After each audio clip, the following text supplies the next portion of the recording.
है। पर उस समय का ये मानना था कि जिसके दरवाजे पर यदि कुछ लोग रिश्ता लेकर के आते थे, यदि वो मना कर दे रिश्ता करने के लिए तो उन्हें दंड में कुछ पैसे देने पड़ते थे। तो पंचों को बुलाया गया, ऐसा ही हुआ। उसके बाद वड़ंद गांव के निवासी भिक्खु धुत्रे, जिनके पुत्र का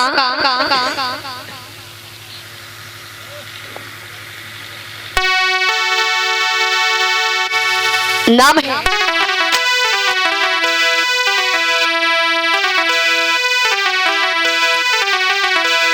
शंकर धुत्रे,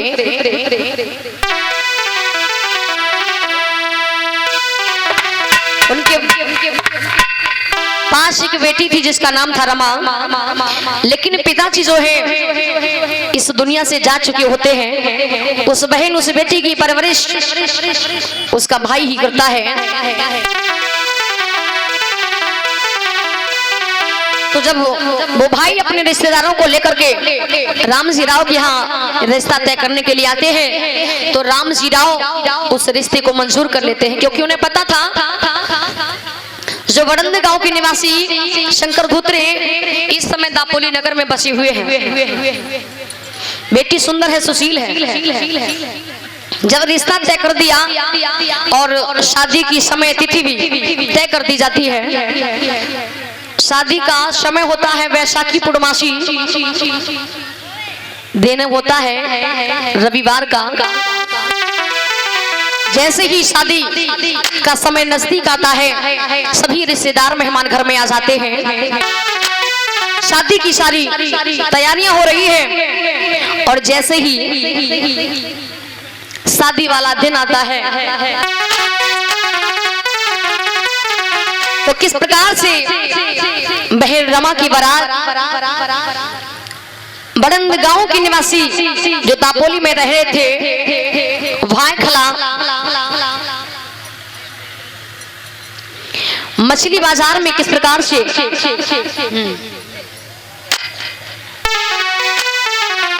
बारात को लेकर के इधर रामजी राव पुत्र भीमराव को दुल्हा बना करके उसी नगर में पहुंचते हैं। और चाचा जी कैसे गांव सतारा से दापोली नगर भायखला मछली बाजार में बारात पहुंचती है। और देखिए बाराती भी बड़ा धूमधाम से आएंगे। और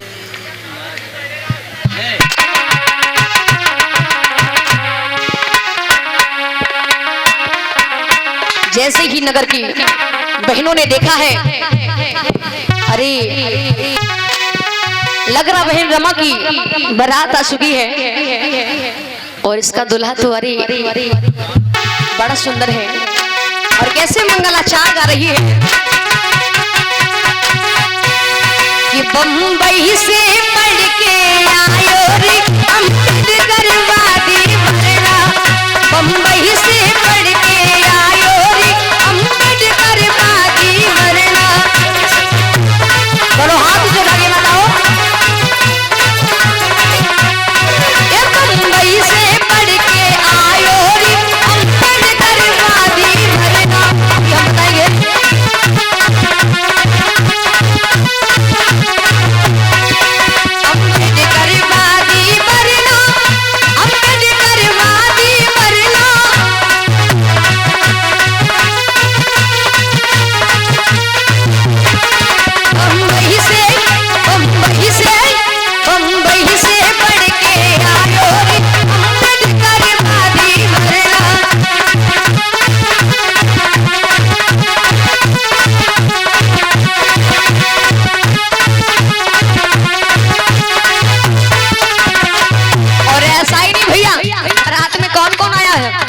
किसको लेके आए हैं?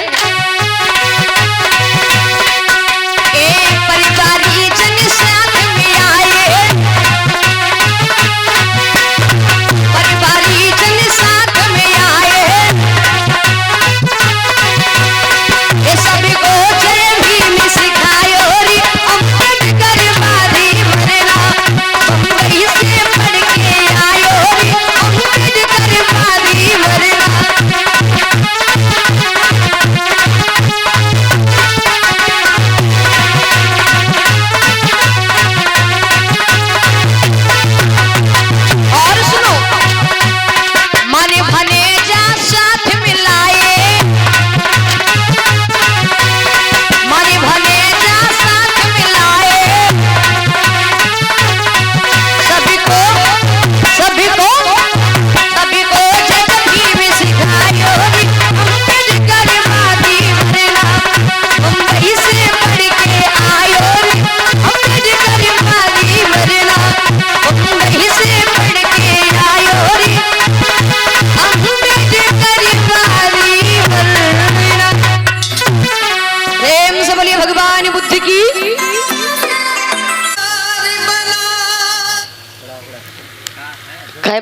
लेके नहीं आए हो?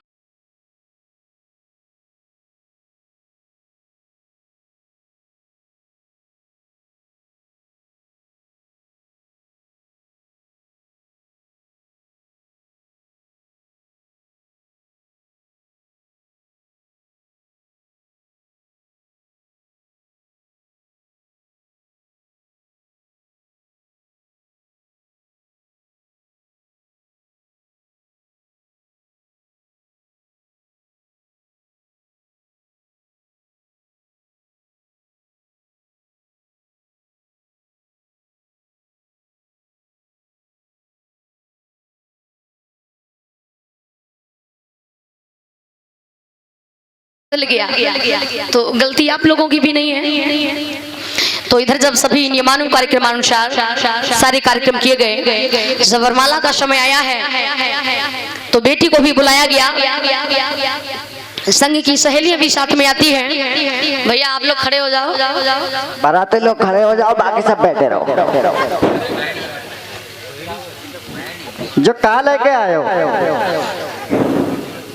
बिटिया गरीबी घर की है। कहा समझा रहे बाराती निकले? भैया लड़का के मान कर रहे हैं, पहले जो नंगदाज था वही पर रख दो लाके, फिर कार्रवाई बढ़ाइयो आगे।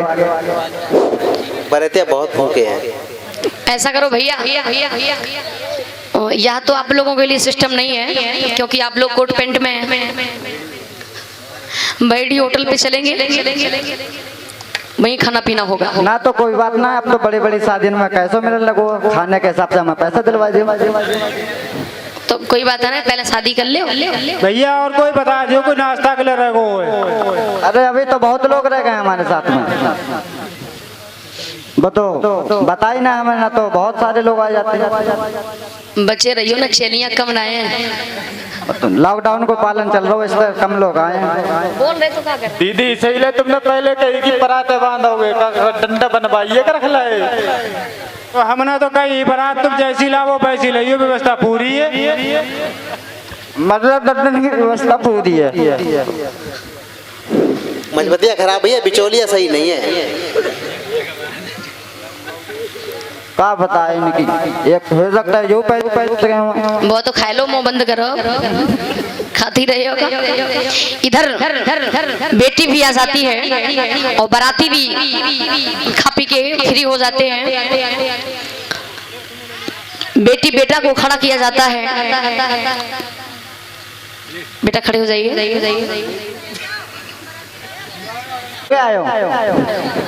बड़े खाए में आ गए हैं। बारातियों के ऊपर भी फूलों की बरसात कर दी जाए। अब खुश हो? क्या खुश हैं? जो पैसा बन की बात वही बतवाई ही नहीं, खाली फूलने से समझा दो।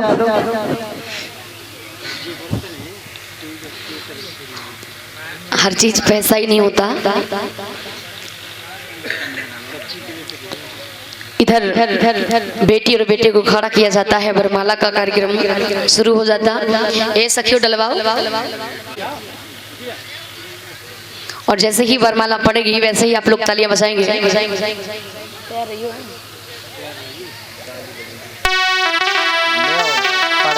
बोलिए बाबा साहेब की। हम कुछ कह रहे हैं,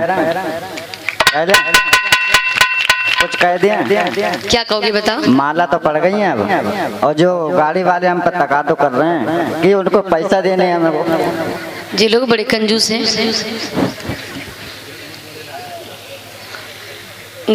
गाड़ी वाले ने की रुपया का हम ही दें ना। तो जो बात है उतनी उस टाइम भाई तो बात तो रहनी चाहिए। अरे जयकारा जयकारा जयकारा, मेरे बाबा का बोलो जयकारा। जयकारा जयकारा जयकारा, मेरे साहब का बोलो जयकारा।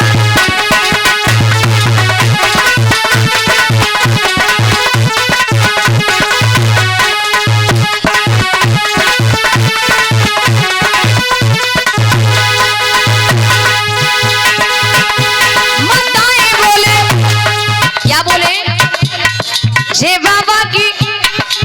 साहब की माताएं बोले, मेरे भैया बोले, मेरी बहनें बोले, मेरे दादा बोले, मेरी दादी बोले, आवाज ना आई।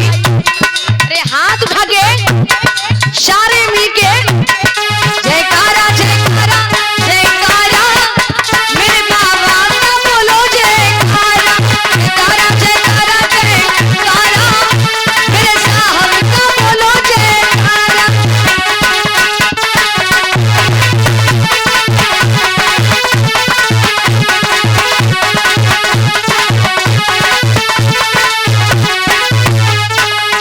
ओरी बाबा साहेब की जो जिक्र चल रहा सुदान भी करता है। उठिया भैया पहले यहाँ पे ही लोग आ जाओ, अब बराती नहीं घराती बन जाओ। चेती साहब एक बात समझ में नहीं आई, तुम्हारी दोनों की आपस में है गई घुसफुस, बराती को नाश्ता ढंग को ना बनू है। एक रिश्तेदार तो पलंग जा कह रहा है, जब इन्हें नगदा रखी तो इनको घेर को रुपया परसे दो, तो आधे बराती तो नाराज ही क्या पता भैया, तुमने पहले ही ले हुए हैं, इनके सामने दिखावा दिखा दो। बेटी की शादी में चचा इधर से 5 बर्तन दे रहे हैं।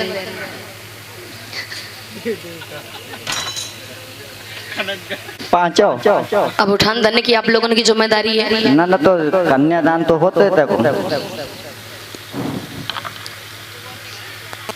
यहाँ कन्यादान नहीं है, कन्या की शादी में कुछ सामान दान किया जा रहा है। जो भी माताएं हाँ आपकी अपनी भाषा में जिसे कन्यादान कहते हैं, अगर जो करना चाहे तो वो आ सकती हैं।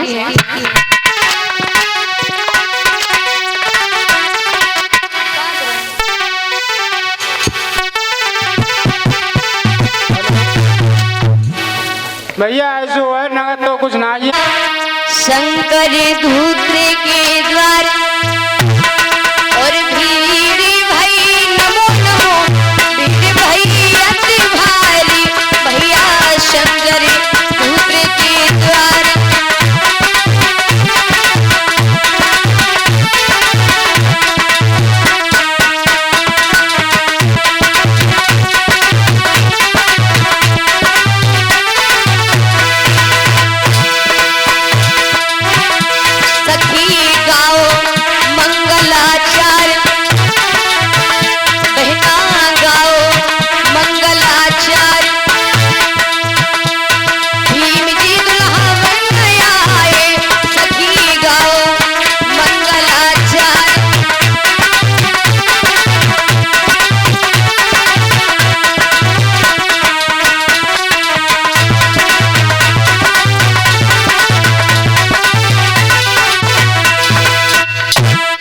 जब इधर सारे नियमान कार्यक्रम अनुसार बहन रमा का विवाह साहब के साथ में होता है, और जैसे कि बताओ सवेरा होता, विदाई की बेला का समय आता है, तो भैया शंकर धूत्रे जो है पिता राम जी राव और साहब को समझाते हुए, संकेत देते हुए, इशारा करते हुए कहते हैं, मेरी बेटी रमा जा तो रही है, पर एक बात को याद रखना, मैंने इसे बड़े नाजुक पलों से पाला है, इसी को संकट मत देना। राम जी राव कहते हैं, आप ये कैसी बातें करते हैं, आज से आपकी बहन ही नहीं, ये रमा हमारी बेटी हो चुकी है। तो देखा हो माताओं, जब भी किसी बेटी की शादी होती है, तो विदाई की बेला का वक्त आता है,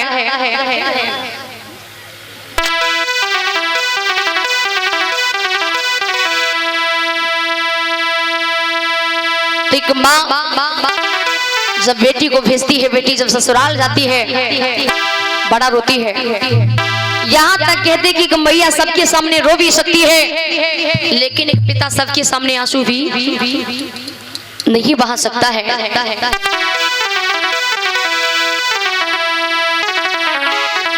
जब बेटी घर से जाती है तो ऐसा लगता है जैसे कि घर में डकैती पड़ रही हो।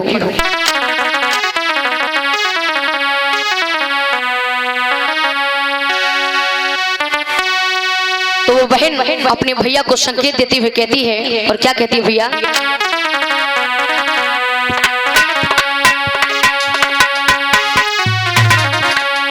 कि मैं गुड़िया कि भैया मैं गुड़िया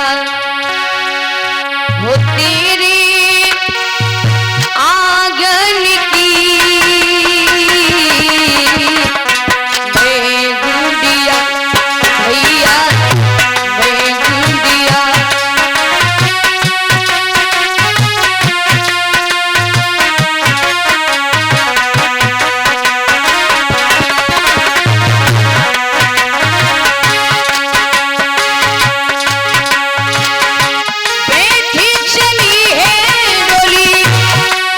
बस वंदना ही होने जा रही है, केवल 5 मिनट का इंतजार कीजिए। बैठी चली है डोली साजन की, मैं गुड़िया भैया मैं गुड़िया तेरे आंगन की, भैया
मिला जो सुख और वैभव और मिला सम्मान, त्यागी छुपा है इसमें रमा का, और देकर सुनना ध्यान रमा का त्याग सुनाऊं, भीम की महिमा गाऊं, रमा का त्याग सुनाऊं, भीम की महिमा गाऊं।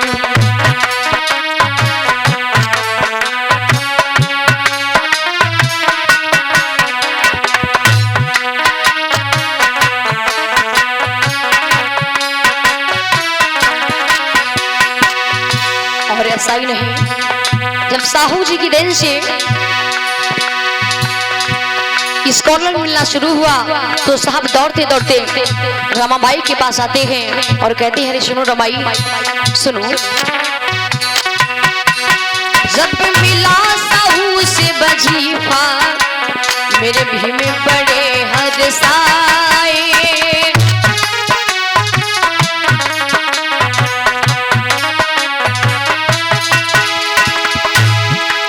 क्योंकि हो सकता है यदि रमा मुझे जाने की अनुमति दे दे तो मैं अपनी पढ़ाई को पूरा कर लूं। लेके वजीफा आज भीम जी पास रमा के आए, लेके वजीफा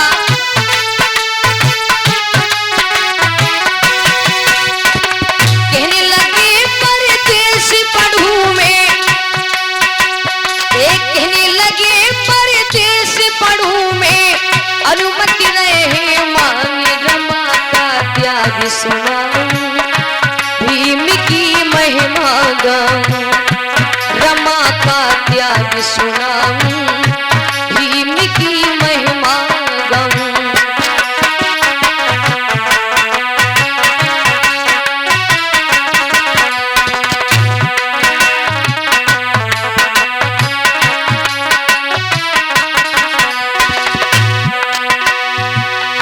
और कहते रमाई कर लो, यदि तुम्हारी अनुमति मिल जाए तो मैं कुछ पैसों को लेकर के विदेश में जाकर के पढ़ाई को पूरा कर सकूं। रमाई कहती है बाबा साहब, आप यदि पढ़ना चाहते हैं तो आप जा सकते हैं, आप मुझसे क्यों पूछ रहे हैं? यदि मैंने आपको कहीं रोक लिया तो पता लोग क्या कहेंगे कि शादी हो गई तो इसने पत्नी के चक्कर में अपनी पढ़ाई को छोड़ दिया। इसलिए आप जाइए। जब मेरे साहब चले जाते हैं तो देखिए होता क्या। भीम पढ़ाई की खातिर संघर्ष करे दिन राती,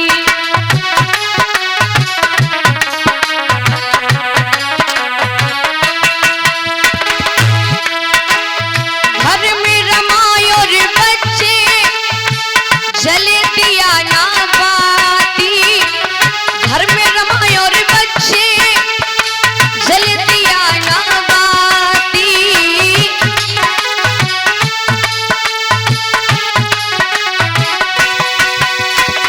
कौ दिन रोटी मिल जाती है, कौ दिन रोटी मिल जाती है, कौ दिन मिल जाए साग, रमा का त्याग सुनाऊं, भीम की महिमा गाऊं, रमा का त्याग सुनाऊं, भीम की महिमा गाऊं।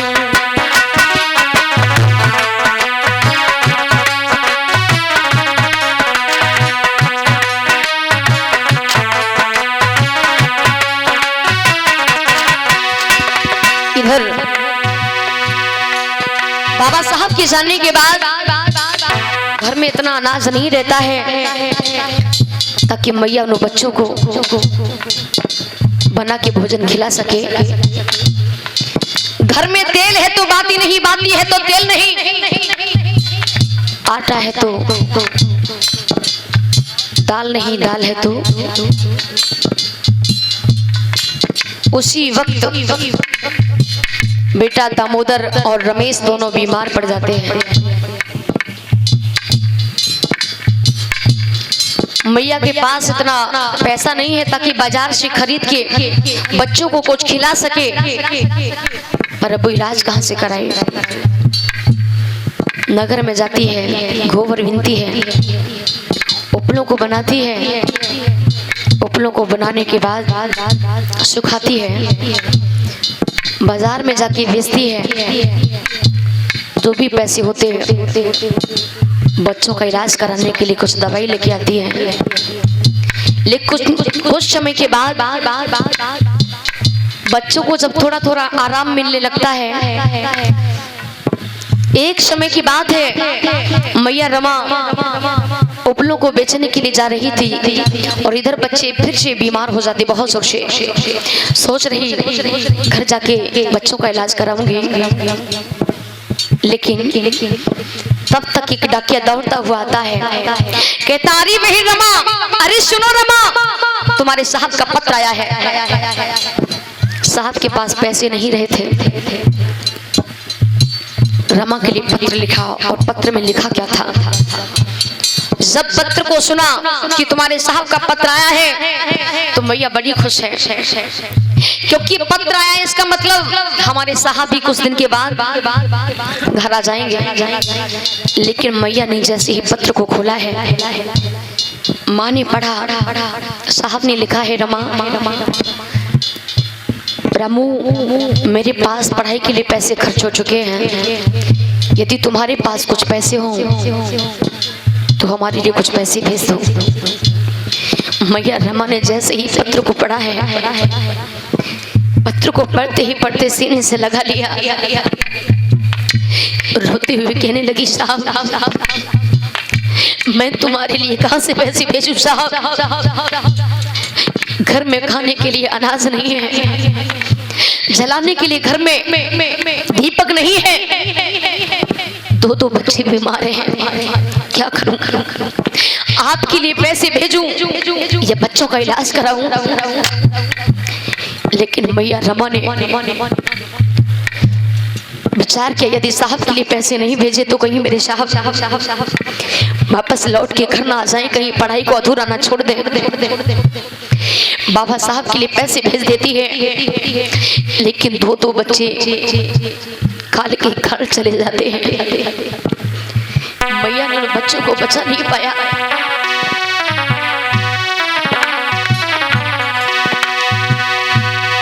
कुछ दिन के बाद जब बाबा साहब घर लौट के आते हैं, बड़े खुश थे, बड़े प्रसन्न थे, मैं जाके अपने बच्चों से मिलूंगा।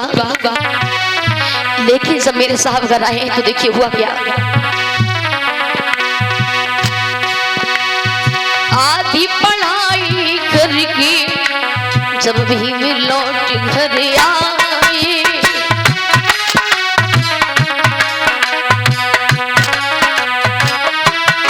रमा से कहा, रमाई बेटा यशवंत दिखाई दे रहा पर दामोदर और रमेश नहीं दिखाई दे रहे हैं, कहाँ है दोनों? मैया कुछ बोल नहीं पाती, हाथ जोड़ के खड़ी हो जाती। बाबा साहब कहने लगे, रमाई क्या हुआ? अरे कहाँ है मेरे बच्चे? क्या खेलने गए हैं? मैया रमा कहने लगी, मत पूछिए साहब, जिस समय आपने पत्र भेजा था दोनों बच्चे बहुत बीमार थे, घर में इतना कुछ नहीं था बच्चों को भोजन करा सकूं। आपके लिए मैंने पैसे भेजे, लेकिन बच्चे सुनिए, तो दुख में गुजर गए बच्चे, रमा ने हाल सुनाए।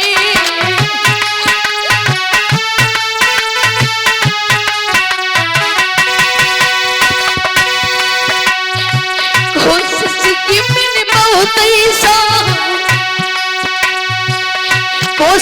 मैंने बहुत ऐसा, ना मैं सकी बचाए रमा का क्या सुनाऊं, भीम की महिमा गाऊं, रमा का त्याग सुनाऊं, भीम की महिमा गाऊं।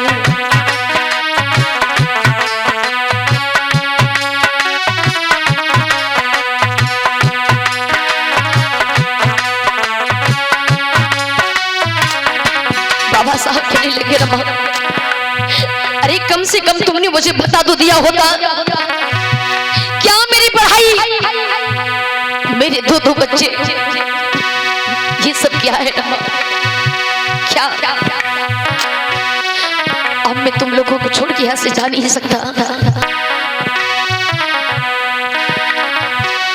लेकिन जब ये खबर नवल मथेना जी को पता चलती है कि हमारा भाई, हमारा साथी,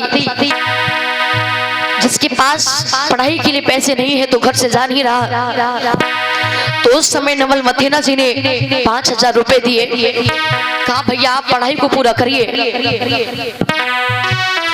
जैसे तैसे नवल मथेना जी साहब को पढ़ाई के लिए भेज देते हैं। उस वक्त मैया रमाई जो है गर्भवती हो गई थी। तो उसके बाद होता क्या सुनिए।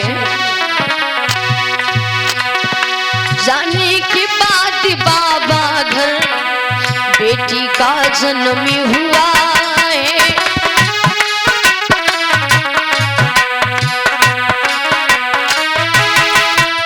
बाबा को मिली सूचना मेरे इंदु नाम रखा है। साहब को मिली सूचना फिर इंदु नाम रखा है।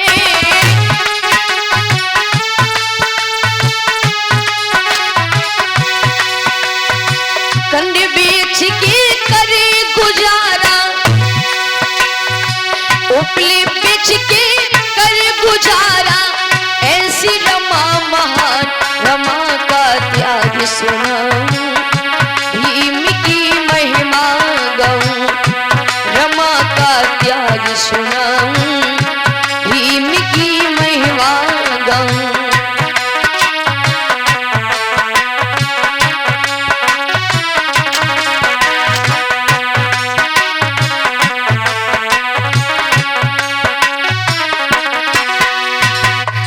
जब कुछ समय के बाद बेटी का जन्म होता है, साहब को ये खबर मिलती है तो वहीं से उस बेटी का नाम इंदू रख दिया जाता है।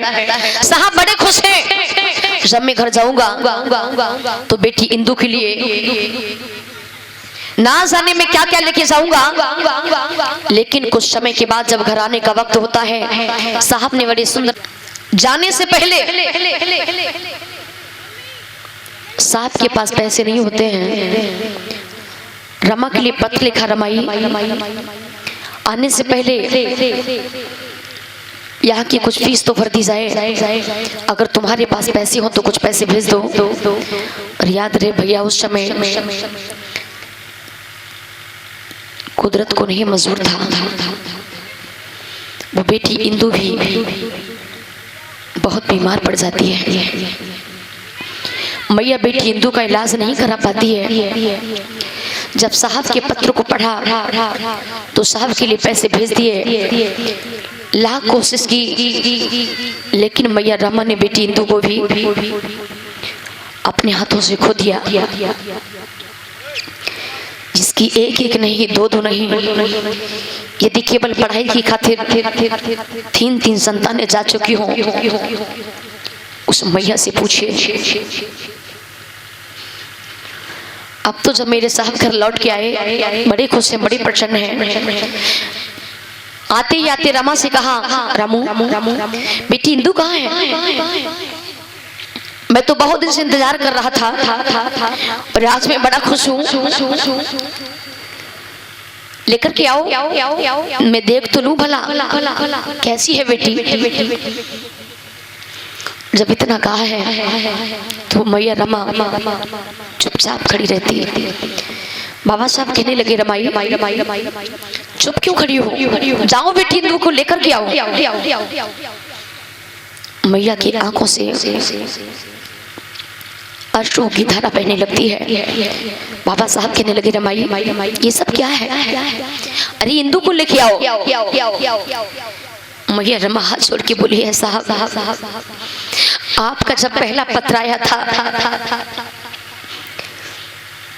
बेटा रमेश और दामोदर दोनों बीमार थे, काल के गाल जा चुके हैं। आपका जब दूसरा पत्र आया, बेटी इंदू बहुत बीमार थी, 4-4 6-6 दिन गुजर जाते थे, एक एक रोटी का टुकड़ा पेट में नहीं पहुंचता था। मैंने आपके लिए पैसे भेजे, बेटी इंदू का इलाज नहीं करा पाई साहब, वो दुनिया से जा चुकी है। बाबा साहब कहने लगे, नहीं रमाई, ये तुम क्या कहती हो रामू? क्या मेरी पढ़ाई, मेरे 3-3 बच्चे? नहीं रमा, ये सब क्या है? मैया रमा कहने लगी, साहब मैं क्या कहूँ, मैं कुछ कहने की काबिल भी नहीं हूँ, क्या कहूँ साहब। अब तो साहब ने वहीं से ये संकल्प कर लिया कि मैं यहाँ से बच्चों को छोड़ के नहीं जाऊंगा। उसी वक्त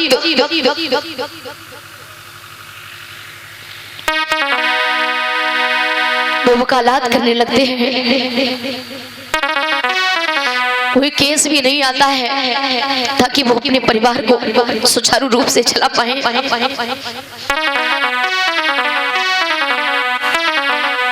कुछ समय के बाद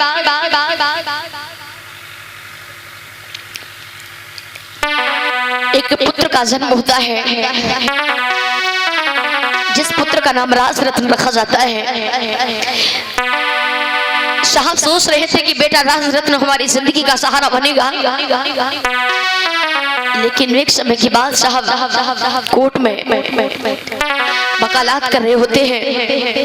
एक भैया दौड़ करके पहुंचता है, कहता अरे सुनो साहब, अरे सुनो साहब, आपका बेटा राज रत्न बहुत बीमार है, चल के बेटा को देखिए। और शायद वो बेटा अपने पिता का इंतजार कर रहा था। जैसे ही साहब घर लौट के आते हैं, पर उससे पहले उन्होंने कहा कि यहाँ बहुत काम जरूरी है। और कहीं तो ये कहा जाता कि उस समय वो सभा में बैठे हुए थे जहाँ लाखों जाने की बात की हो, और अगर वहाँ एक बच्चा चला जाए तो कोई दिक्कत नहीं, या तो लाखों जाने चली जाएंगी अगर मैं अभी लौट के जाता हूँ तो। लेकिन कुछ देर के बाद जब साहब लौट करके आए, पुत्र को जैसे ही गोद में उठाया है, बेटा राज रत्न ने भी दम को तोड़ दिया। साहब रोने लगते, कहते हैं ना माँ ये सब क्या है। अब तो लग रहा प्रकृति भी मेरा साथ नहीं दे रही है। अब मैया रमा इतनी बीमार पड़ जाती है, बच्चों के सिवा आगे पीछे कुछ दिखाई नहीं दे रहा। कुछ समय के बाद, कुछ देर के बाद लोग जब इकट्ठे हो जाते हैं। मैया के पास इतना पैसा नहीं है पुत्र पर डालने के लिए कपड़ा, वो कहीं से वस्त्र मंगा पाए, कपड़ा मंगा पाए। आधी साड़ी फाड़ती है, उस बच्ची के तन पर डालती है, अपनी इज्जत को भी ढके है। कुछ ही देर के बाद एक ढाकिया दौड़ के आता है, कहता है साहब आपकी नौकरी के लिए पत्र आया है। साहब ने कहा नहीं भैया ये पत्र वापस ले जाओ, मुझे नौकरी नहीं करनी है। मेरी पढ़ाई, मेरे चार बच्चे, इस बचे हुए समय को मैं नौकरी में लगाना नहीं चाहता हूँ। मैं इस बचे हुए समय को अपने समाज के हित में काम करना चाहता हूँ। मैया इतनी बीमार हो जाती, अब उससे कुछ दिखाई नहीं दे रहा। पावन शुभ घड़ी 27 मई 1935 की होती है। ऐसा लग रहा हो मैया रमा को कि मैं और नहीं जी सकती हूँ। बाबा साहब से हाथ छोड़ के विनती करती हुई कहा साहब मुझे लग रहा हो कि मेरी अंतिम श्वास हो। यदि मैं चली भी जाऊं, आप इस रमा को भूल जाना, कोई बात नहीं, पर रमा के एहसान को मत भूल जाना साहब।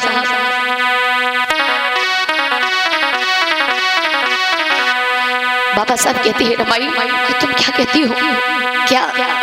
भैया रमा कहती साहब शायद लग रहा हो हम आपका मिलन आज ही तक का है। और मैं भी कहना चाहूंगी यदि इस बहन से कोई गलती हुई हो तो आप अपनी बहन अपनी बेटी समझ के, बुजुर्ग अपना बेटा समझ के माफ करें, क्योंकि गलती उसी से होती है जो ज्यादा बोलता है।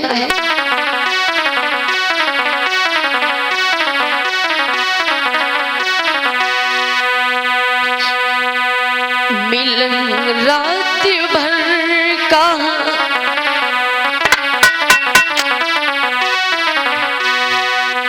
हमारा तुम्हारा, मिलन रात भर का हमारा तुम्हारा।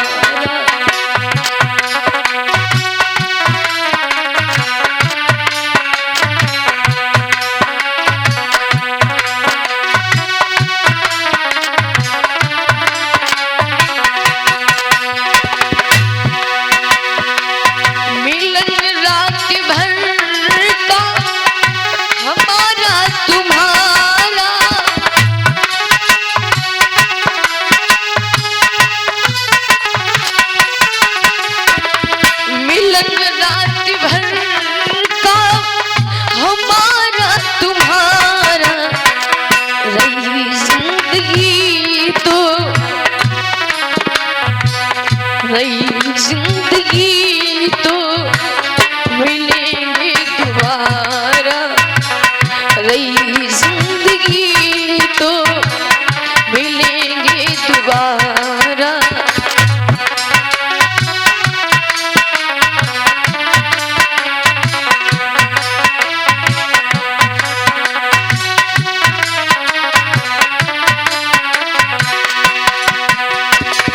आप लोगों ने जो बड़ा ही मान और सम्मान दिया है, और विशेषकर यहाँ की कमेटी के सभी भाइयों ने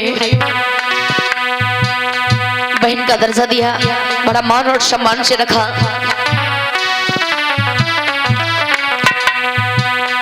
मैं कहती भैया, इस बहन से कोई भूल हुई हो तो भूल को भूल जाए, न कि आप इस बहन को भूल जाए।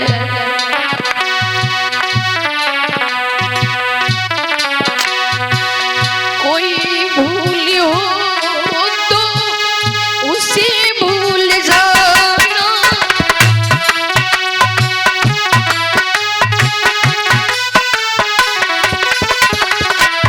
पर भूल कर तुम हमें ना भुलाना।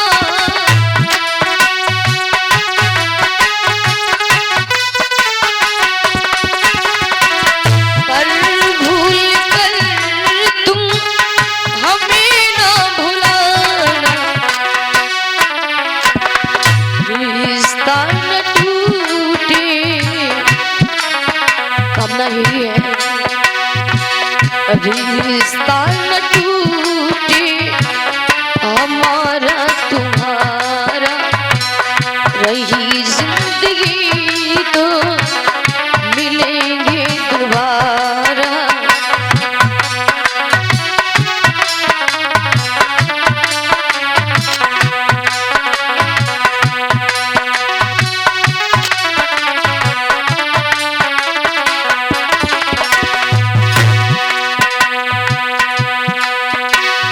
बुजुर्गों से कहना है,